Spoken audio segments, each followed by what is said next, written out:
Coucou, bienvenue sur les messages de Stéphanie. Donc aujourd'hui, on se retrouve un petit peu pour une introduction un peu spéciale où, comme d'habitude, en 2024, je vous avais fait chaque signe astrologique concernant la planète Vénus. Donc pour voir pour vous sur chaque mois un petit peu ce qui va se passer au niveau émotionnel et amoureux. Donc avant tout, je voulais vous parler quand même de l'année 2025 qui est en numérologie une année 9. Cette année est un peu exceptionnelle. Après avoir passé une année 8 un petit peu compliquée et difficile sur plusieurs points, on voit que l'année 9, elle va nous demander à faire un grand nettoyage, un grand balayage de ce qu'on ne veut plus trop dans sa vie. Alors bien entendu, c'est la fin des cycles, hein. On passe sur une vibration qui est le lâcher-prise et la préparation pour un nouveau chapitre. Ça veut dire que ce nouveau chapitre arrivera bien sûr en 2026.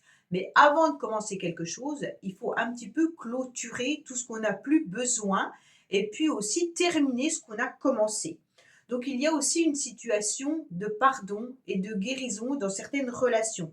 C'est une année qui est propice, bien sûr, à régler les conflits. Donc si vous êtes en conflit avec quelqu'un, il est peut-être intéressant de soit tourner la page, hein, de cette situation passée ou de se réconcilier avec soi-même ou avec une ou plusieurs personnes avec qui il y avait des difficultés. Bien entendu, le 9 invite aussi à se concentrer sur des causes plutôt collectives et à développer une vision un petit peu humaine. Donc le 9 en numérologie, c'est l'aide aux autres. C'est également tout ce qui est associatif, bénévolat. Ça peut être aussi tout ce qui peut parler de l'étranger. Donc actuellement, on voit bien qu'il y a des complications, bien entendu, dans le monde et que la France aide, bien entendu, ces pays qui sont actuellement dans des complications. On voit bien que c'est aussi un moment de réflexion sur ce qu'on a envie d'accomplir et puis aussi un petit peu les leçons de vie. Donc, on a passé 9 années, hein, à monter ces marches. Donc, l'année 1, l'année 2, l'année 3. Donc là, on arrive au bout de l'escalier en quelque sorte. Et on regarde un petit peu l'évolution qu'on a eue pendant ces 9 ans.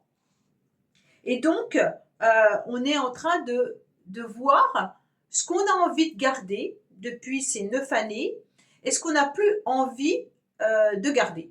Donc, il y a vraiment l'idée de grand nettoyage, autant émotionnel, parce qu'on peut, si on ne fait pas un grand nettoyage émotionnel de certaines relations, on peut encore traîner les 9 années suivantes avec des cycles qui peuvent être perturbants.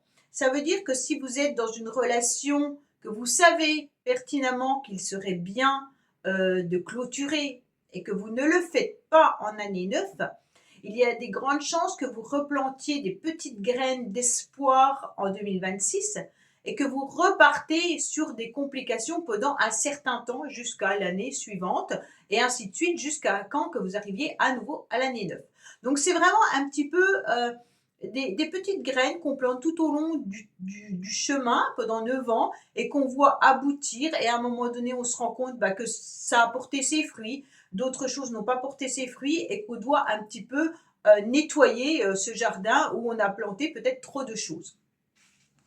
En tous les cas, cette année, elle est importante. Si vous ne vous plaisez plus au niveau professionnel, d'envisager peut-être une reconversion ou alors une formation ou déjà de commencer à chercher pour qu'en 2026, vous soyez prêt à mettre le pied à l'étrier. Ça veut dire en quelque sorte qu'on prépare le terrain. On ne commence pas forcément quelque chose en année 9 parce que souvent, ça ne perdure pas dans le temps. Le mieux, c'est vraiment de faire un grand nettoyage, mais aussi on garde des choses qui nous conviennent, bien entendu, hein, on n'enlève pas tout. Ce qui nous convient, on continue à peaufiner, à enrichir sur les années suivantes. Mais ce qui n'est plus très agréable et qu'on sent qu'on commence à se lasser, qu'on sent qu'il peut y avoir des relations qui s'effrichent, et ben là, on se dit pourquoi continuer à enrichir cette relation alors que au bout du compte, je ne m'y retrouve pas. Donc, bien entendu, c'est là qu'il faut peser le pour et le contre de la relation et de savoir si vous êtes prêt à encore vous engager ou pas. Il y a vraiment une introspection et, et on pèse le pour et le contre de tout ce qu'on a fait pendant ces nombreuses années pour voir ce qui est intéressant, bien entendu, à continuer à développer pour son bien-être personnel, hein, et puis son bien-être et son enrichissement, et tout ce qui nous détruit plutôt, euh, qui là est intéressant de clôturer. D'accord? Concernant les vidéos suivantes, ça veut dire Vénus, que je vais mettre pour chacun des signes astrologiques. Vénus est la planète qui est associée, bien entendu, à l'amour, aux relations, à la beauté, à l'harmonie et puis au plaisir. Donc elle influence la manière dont une personne exprime, bien entendu, ses sentiments et son rapport aussi à l'esthétique. Donc sa position dans un thème astral révèle des informations sur vos goûts artistiques, sur vos valeurs personnelles et puis aussi sur vos relations amoureuses. Donc bien entendu, pour chaque signe, je vais vous dire au mois de janvier, c'est comme ça, au mois de février, ça sera comme ça, au mois de mars, ça sera comme ça.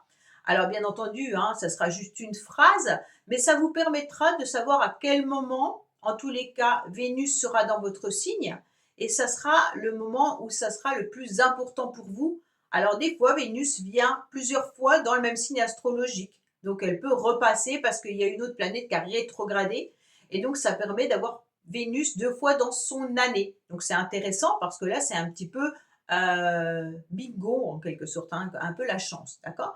Donc c'est une période où on a beaucoup de charme, beaucoup d'harmonie, où c'est que la relation avec l'être aimé est beaucoup plus importante. Si on est célibataire, bah, qu'on peut rencontrer quelqu'un de plus intéressant. Voilà. Et neutre, bah, c'est qu'il ne se passe pas forcément grand-chose. Et puis après, bah, il y a l'hypersensibilité, il y a des moments où c'est un petit peu plus fragile. Donc voilà, je vous dirai ça pour chaque signe astrologique. Alors je vous dis à bientôt par rapport à votre signe. Vous pouvez écouter bien entendu les autres vidéos sur les messages de Stéphanie. Coucou les poissons, c'est à vous concernant Vénus en 2025. Qu'est-ce qu'il va vous apporter en tous les cas au niveau de l'amour? Alors vous avez de la chance les poissons parce que Vénus passe 2 fois dans votre signe cette année. Donc ça c'est un petit peu sympa, hein? Allez, on part du 1er au 4 janvier. On est dans une période neutre. Mais attention, Vénus passe dans le signe du poisson du 5 janvier au 4 février. Donc là, bien entendu, super belle période. On prend son petit agenda, on le note. C'est une période où l'amour est au rendez-vous, le charme, la séduction, enfin, tout ce que vous avez envie d'avoir. D'accord? En plus, 5 février et 27 mars, Vénus rétrograde. Ce qui permet, bien entendu, de revenir dans votre signe du 28 mars au 30 avril. Donc, à nouveau, une période super belle avec l'amour, les rencontres, la fluidité, le charme, le charisme, tout ce que vous voulez, le package. Hein. Et donc, elle est revenue dans votre signe. Ensuite, 1er mai au 6 juin, période neutre. 7 juin au 4 juillet, très belle période au niveau relationnel, au niveau des contacts, au niveau des communications. 5 juillet au 30 juillet, attention, pas trop sympathique, hein, période pas terrible où on pourrait se sentir un petit peu mis de côté, il pourrait y avoir de l'hypersensibilité, il pourrait y avoir des conflits, donc là on fait attention. 1er août, 25 août, très belle période, magnifique pour vous à nouveau. Donc on a du charme, du charisme, on plaît, on séduit. Du 26 août au 19 septembre, période neutre. 20 septembre au 13 octobre, attention, Vénus en opposition, donc hypersensibilité, on prend tout trop à cœur, on se sent pas trop entendu, pas trop écouté, on est un petit peu insatisfait de ce que la vie peut nous apporter, donc on est dans une période compliquée et difficile émotionnellement. 14 octobre, 6 novembre, neutre. 7 novembre au 30 novembre, formidable. Donc là, c'est plutôt la période passionnelle, on va dire ça comme ça. Plutôt au niveau de l'amour, hein, c'est le toucher, le contact, la sensualité. Donc c'est plus la passion que l'amour, mais la passion amoureuse également. D'accord? 1er décembre au 24 décembre, attention à votre sensibilité. Là, c'est pareil, on pourrait se sentir un petit peu insatisfait de ce que l'on a. On pourrait être un petit peu blessé par certaines personnes. Et du 24 décembre au 31 décembre, belle période, charme et contact. Donc, on termine l'année en beauté, les poissons. Donc, vous avez une très belle année 2025 concernant l'amour, les poissons, avec des périodes à ne pas rater pour rencontrer l'âme sœur si vous en avez besoin. Et puis, pour ceux qui sont en couple, eh ben, c'est une très belle période pour pouvoir mettre des projets en place. Je vous dis à bientôt sur les messages de Stéphanie. Au revoir. Merci d'avoir écouté les messages de Stéphanie. N'oubliez pas, bien entendu, de liker, vous abonner et commenter. Je vous dis à bientôt pour d'autres vidéos.